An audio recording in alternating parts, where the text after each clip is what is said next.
Okay, let's see how to import images directly from your hard drive. Again, we can select Import from the left panel, or we can use the keyboard command Shift-I or Control-Shift-I if you're on the PC. I'll select Import. That'll bring up the Lightroom 3 import dialog box. You can see if you've been using earlier versions of Lightroom, this looks a little different. It's organized differently. Most of the controls are the same. It's just much more logical, and it does give you some more control over how your images are brought in and how you go ahead and preview those images before you bring them in. So over on the left, we're going to select a source. I'm going to go to my hard drive, which shows up here. It's a 750 gigabyte drive. I'm going to navigate to a folder that I want to import. Here. Let's go ahead and bring in that folder there. You can see I do have some choices up here that I want to point out. If you select Include Subfolders, it'll just do that. It'll include all the subfolders found within a selected folder. This could be important if you've selected a folder and you know that there's more images there that aren't showing up in the preview. It could be that they are in subfolders, and by selecting this option, Include Subfolders, they'll show up. I'll keep that deselected for now because I know that I don't have subfolders in this particular folder, so I won't worry about that.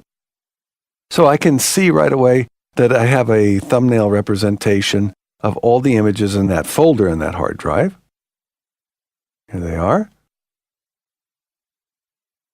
I can scroll through using my mouse wheel, or I can just scroll through using this slider.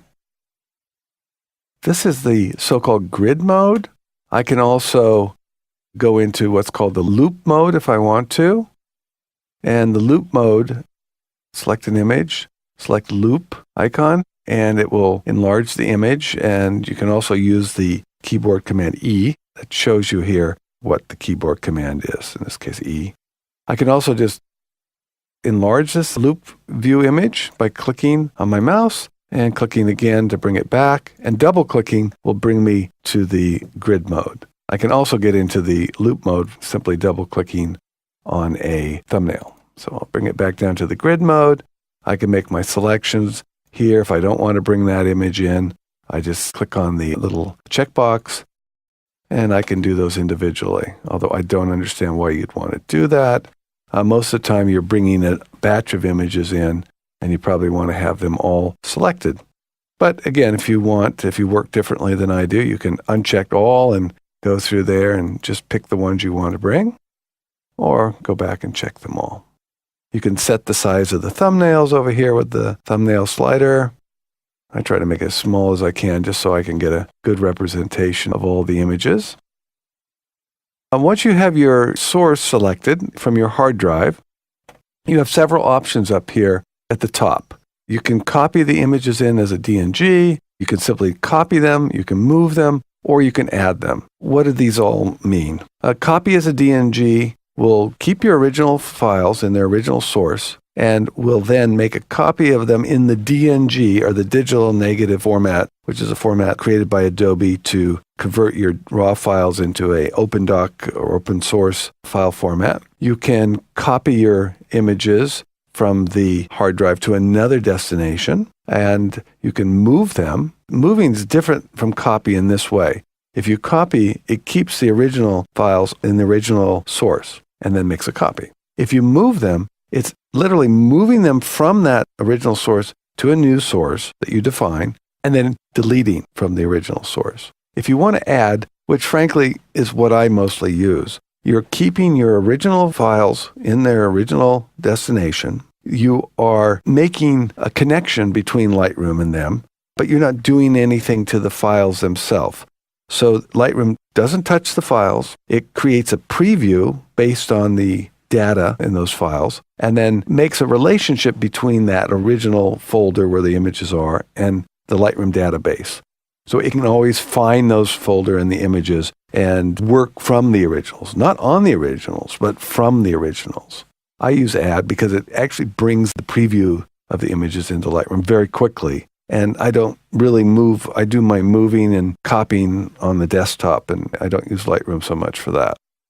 But if you go ahead and choose to copy as a DNG or copy or move your images, you then have all these choices that we had earlier when we were bringing images from a CF card reader.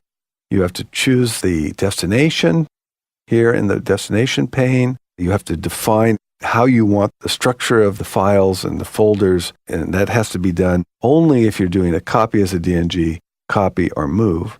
If you've selected add, that's not an option because you're not doing anything to the original files. If you have selected move or copy as DNG, you can also do some things that you can't do when you select add. For example, file renaming. You can actually rename the files as you move or copy them to another destination. Let me show you what I mean. If I've just selected add, that is not an option over here on the right.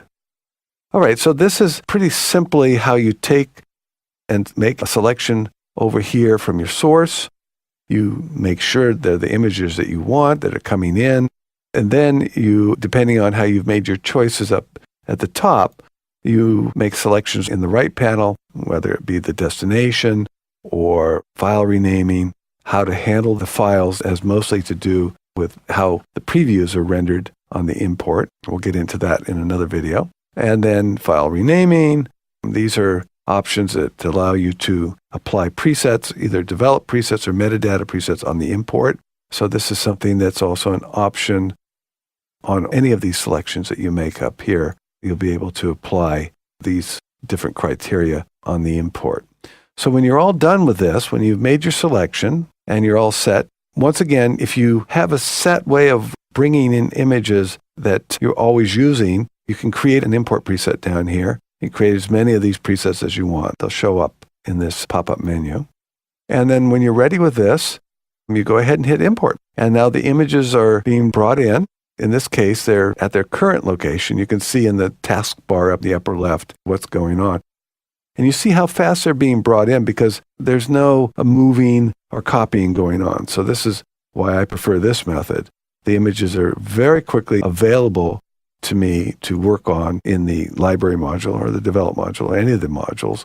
And even before the import is done, I can start working with these images. So you'll notice over here under the folders pane in the library module that the organization, this is the folder now that I just brought in, and it shows up and it's now organized in the same way it's organized on the hard drive. So this is kind of a mirror of how it's set up on this particular hard drive here.